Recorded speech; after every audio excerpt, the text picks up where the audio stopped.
শুভ নববর্ষ। শুভ সকাল বন্ধুরা, কেমন আছো তোমরা? আশা করছি ভীষণ ভালো আছো। আজকে পয়লা বৈশাখ, শুভ নববর্ষের অনেক প্রীতি শুভেচ্ছা অভিনন্দন জানিয়ে আজকে আমি আমার ভিডিওটি শুরু করছি। তোমাদের সবাইকে মোজ ডায়েরিজে ওয়েলকাম আর অনেক ভালোবাসা। তোমরা খুব ভালো থেকো, সুস্থ থেকো, এই কামনা করে আজকে আমি আমার ব্লগটি শুরু করছি। তো দেখো, সকাল সকাল স্নান টান করে চলে এসেছি। এখন আগে পুজোটা দিয়ে নেবো। সকালবেলা আজকে বছরের প্রথম দিন, পুজোটা দিয়ে নেওয়া ভীষণ দরকার।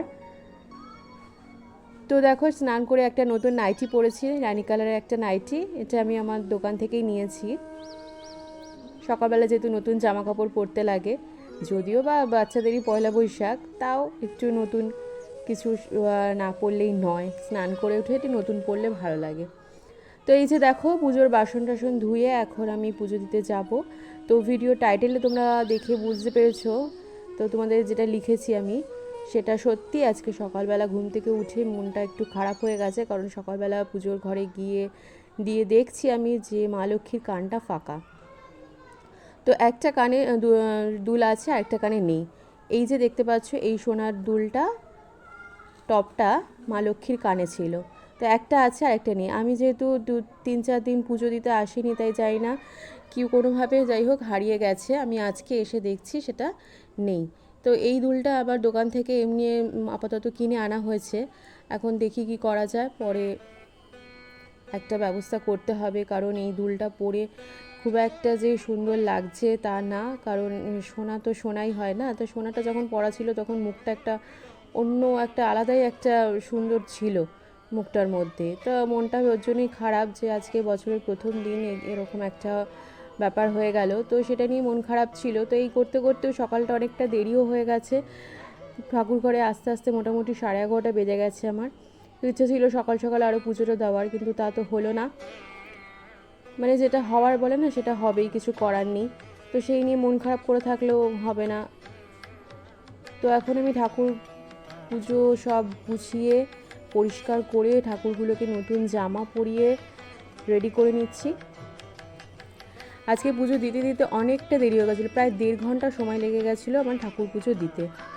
ওই যে বললাম, সমস্তটা পরিষ্কার করিয়ে তারপরে কানের দুলটা খোঁজার জন্য আরও বেশি করে সব ওলট পালট করা হয়েছিল। তো সেই সব গুছিয়ে গাছিয়ে সব জোগাড় করেই পুজো দিয়ে উঠলাম।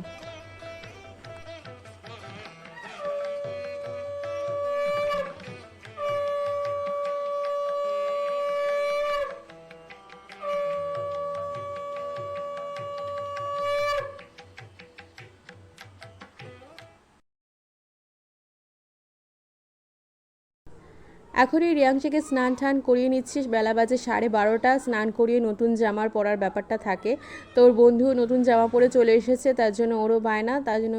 আর আমার তো এদিকে দেরি হয়েই গেছে। তো চলো, স্নান করিয়ে ওকে নতুন জামা পরিয়ে দিলাম। নিজের পছন্দ মতো একটা জামা সে পরে নিল। তাড়াতাড়ি করছি কারণ ওদিকে বাজারটাও সকালবেলায় চলে এসেছে। তা আমি ওদিকে আজকে দই কাতলা হবে বলে কাতলা মাছ নিয়ে এসেছিলো। দই কাতলাটা আমারই করার কথা ছিল। মা ওদিকে টক ডাল করেছিল আমার, আর শাক আর ভাতটা করে রেখেছিল, আর মাছটাও ভেজে রেখে দিয়েছিল আমি গিয়ে মাছটা করব বলে। তো এখন চলো, রান্নাঘরের দিকে চলে এসেছি। এই যে দেখো, মাছগুলো ভেজে রাখা আছে। এখানে তোমরা দেখতে পাচ্ছ 2টো লেজা আছে। মাছটা আমার বাবার দোকান দিয়ে আনা হয়েছে। তো সকালবেলা ও বাজারে গিয়ে বাবার দোকানে মাছ নিয়ে এসেছে। তো বাবার কাছে মাছ আনতে গেলেই পরেই বাবা 2টো করে লেজা দিয়ে দেয়, কারণ আমি আর আমার শাশুড়ি মা দুজনেই লেজা খেতে ভালোবাসি। তাই যখনই আনে দোকান থেকে বাবার, তখন 2টো লেজা দিয়ে দেয় দুজনের জন্য। তো তেলের মধ্যে আমি এখন ওই গোটা গরম মশলা, তেজপাতা, শুকনো লঙ্কা ফোড়ন দিয়ে পেঁয়াজটাকে ছেড়ে দিচ্ছি। পেঁয়াজটা ভালো করে ভাজা ভাজা হয়ে গেলে পরে এর মধ্যে যা যা মশলা আমি অ্যাড করছি সেটা তোমাদের দেখাচ্ছি, চলো। তো তোমরা সবাই মানে নতুন বছর প্রথম দিনটা কেমন করে কাটালে আমাকে প্লিজ একটু কমেন্টে জানিও। কি করলে না করলে, কোথাও ঘুরতে গেলে কি না, প্লিজ তোমরা একটু জানিও, ঠিক আছে? আর আমি তো এই রবিবার পয়লা বৈশাখ আজকে, আর সামনের রবিবার আমরা এরকম সময় হয়তো দীঘায় থাকবো। দীঘার হোটেলে টিকিট কাটা হয়ে গেছে। এ দেখো, এর মধ্যে দিয়ে দিচ্ছি পেঁয়াজ, আদা, রসুন। পেঁয়াজ অল্প একটু, পেঁয়াজ, আদা, রসুন, লঙ্কা পেস্ট করে নিয়েছিলাম, সেটা আমি এখন এর মধ্যে দিয়ে ভালো করে কষিয়ে নেব। আর তার মধ্যে স্বাদ মতো নুন আর হলুদটা তোমরা দিয়ে দেবে। তো তো যেটা বলছিলাম, তো আমরা প্রায় মোটামুটি 15 জন মিলে যাচ্ছি দীঘাতে। ইচ্ছে ছিল না এই গরমে যাওয়ার, কিন্তু ওই যে এরপরে যে বলেছিলাম যে আমার ননদের বিয়ে ঠিক হয়ে গেছে, তো এরপরে ওর সামনের মাসে বোধহয় ওর রেজিস্ট্রিও আছে, তো একটার পর একটা অনুষ্ঠান দেখতে দেখতে বিয়েটাও সামনে চলে আসবে। তারপর সবাই মিলে গেলে সবার একসাথে টাইমটা হওয়াটাও একটা বিশাল ব্যাপার। তো এই টাইম ছাড়া আর হচ্ছে না, তাই ভাবলাম চলো হালকা করে একটু ঘুরেও আসি। তার উপর আমার মেয়ে এর আগে যখন একদম ছোট ছিল তখন একবার নিয়ে গেছিলাম, তখন অতটা বুঝতো না। তারপরে আরেকবার নিয়ে গেছিলাম, তো সেটাই মনে আছে আর কি, বারবার বলে চলো সাগর পাড়ে চলো, সাগর পাড়ে চলো। তো ওর প্রচণ্ড আনন্দ, মানে ওর যেন দিন আর কাটছে না। প্রত্যেক দিন আমি ঘুম থেকে উঠে আমাকে একবার করে জিজ্ঞেস করবে যে মা কবে যাবে সাগর পাড়ে। তো এর মধ্যে দিয়ে দিলাম এখন কাজু বাদাম বাটা, দিয়ে ভালো করে কষবে জিনিসটাকে। হ্যাঁ, প্রতিটা জিনিস দেবে আর একটু ভালো করে কষিয়ে নেবে তোমরা। তো তার জন্যেই যে চলো, একঘেয়ে জীবন আর ভালো লাগে না, মানে ওই একঘেয়ে ওরও, মানে বাচ্চা মানুষ তো, রোজ সকালবেলা ঘুম থেকে টেনে টেনে তুলে নিয়ে স্কুলে নিয়ে যাই, তারপরে মানে একটা রুটিনের মধ্যে সব বিকেলে পড়তে বসানো, তারপরে তো মাসে মাসে এখন স্কুলগুলোতে পরীক্ষা লেগেই আছে। তাই জন্য ভাবলাম যে ওরও একটু মুড চেঞ্জের দরকার আছে, তো চলো একটু ঘুরিয়ে নিয়ে আসি। এখন দিয়ে দিলাম টক দইটা। মশলাটা ভালো করে কষিয়ে নেওয়ার পর আমি এর মধ্যে জল অ্যাড করে দেবো, তারপরে মাছগুলো ফুটে যাবে। আর করব মাছের ডিমের বড়াটা আছে, ডিম দিয়েছিল বাবা একটু, তো সেইটা দিয়ে একটু পেঁয়াজ আর লঙ্কা কুচিয়ে ডিমটাকে মাখিয়ে রাখা আছে, সেই মাছের ডিমের বড়া টক ডাল দিয়ে খাওয়া হবে। তো এই ছিল আজকে বছরের প্রথম দিনের মেনু। মাংসটা আমরা খাই না, বছরের প্রথম দিন মাংসটা এড়িয়েই চলি। তো পরের দিন খাওয়া যেতে পারে, কিন্তু প্রথম দিনটা মাছটা দিয়ে শুরু করা আমার মনে হয় শুভ। মাছই শুভ, মাংসটা দিয়ে শুরু করি না আমরা আর কি, আমাদের বাড়িতে হয় না। তো এই মাছগুলো দিয়ে দিচ্ছি।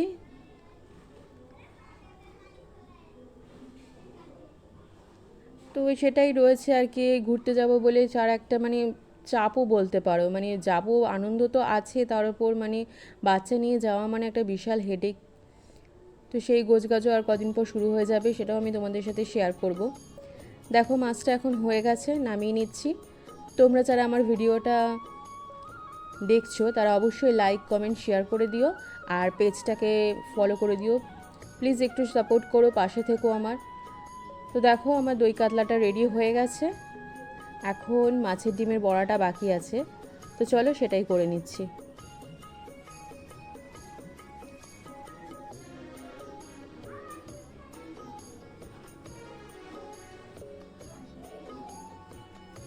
মাছের ডিমের বড়াও রিয়াংশও খুব ভালো খেয়েছিল আজকে। তো লঙ্কা দিয়েছিলাম বলে একটু লাস্টে মনে হয় মুখে লঙ্কা পড়েছিল বলে একটু ঝাল ঝাল করছিল, মানে সেই জল ঢল খেয়ে একাকার অবস্থা। তা ওই যে সবার মতো আমিও বলছিলাম যে লঙ্কা খেয়েছিস, দেখবি কালকে অনেকটা বড় হয়ে গেছে যাবি। তো তোমরা সবাই ভালো থেকো, সুস্থ থেকো, আর আমার ভিডিওগুলো দেখবে, লাইক কমেন্ট শেয়ার করবে, আর পেজটিকেও ফলো করে দেবে। তো এরপরে আরও নতুন ভিডিও নিয়ে আমি তোমাদের কাছে চলে আসবো প্রতিদিন। সামনে দীঘার বিভিন্ন রকম ব্লগ নিয়ে আমি চলে আসব। তো তোমরা দেখতে থাকো, আমার পেজটা ফলো করে দিও, আর চলো বাই, টাটা। ভিডিওটা এখানেই শেষ করছি, টাটা, ভালো থেকো।